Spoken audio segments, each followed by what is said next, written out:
Chapter 1. The hidden gem. When I inherited my grandfather's old cabin nestled on a private lake in a sleepy mountain town, I didn't think much of it. The place had been in our family for generations, and the lake, peaceful, pristine, and ringed with ancient pine trees, was completely private, with property rights etched clearly into county records. I visited a few times a year, mostly to fish or unwind. But then one summer something strange happened. Earth movers showed up, and within weeks the silence of the lake was shattered by construction noise. The local HOA, recently formed by a wealthy influx of homeowners, had decided the lake would make a perfect site for a resort. They didn't ask. They didn't check ownership.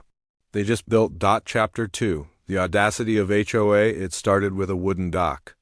Then came a boathouse, jet ski rentals, and a gaudy welcome sign. Lake Emerald Resort, HOA exclusive.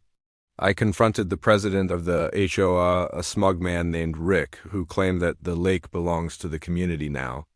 Apparently, they'd voted to include it in their development plan. I laughed until I realized they were dead serious. Despite having no legal claim, they had already sunk millions into turning my private lake into a playground for their elite weekenders. The audacity stunned me, but instead of fighting, I smiled and walked away. I had another plan. Chapter 3. The power of paperwork. What the HOA didn't know was that I had already been approached by several corporate investors over the years, eyeing the location for its untouched beauty. I had always said no. But now, I dusted off the most recent proposal, contacted a high-profile real estate attorney, and scheduled a meeting with a luxury hotel chain. I held the title, the water rights, and thanks to a recent change in zoning laws, the right to commercially develop or sell the entire area. While the HOA continued their expansion, I quietly finalized the deal. Their resort wasn't just on a lake. It was on my lake. Chapter 4. The wake-up call. When I showed up with lawyers and officials, HOA members were hosting a ribbon-cutting ceremony for their grand opening. The sheriff delivered cease and desist orders. Bulldozers came to a halt. Guests were told to leave.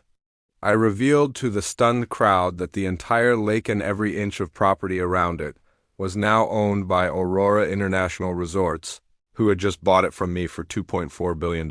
I even threw in the old cabin. HOA members screamed, protested, even tried to sue, but they had no claim. They'd built a dream on stolen land, and I just sold it.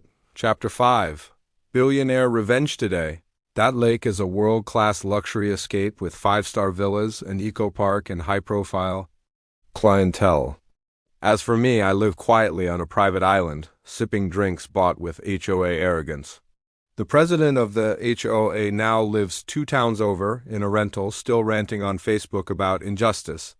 Every time I look at my bank account, I smile. They tried to take what wasn't theirs and instead made it priceless. All I had to do was sell it.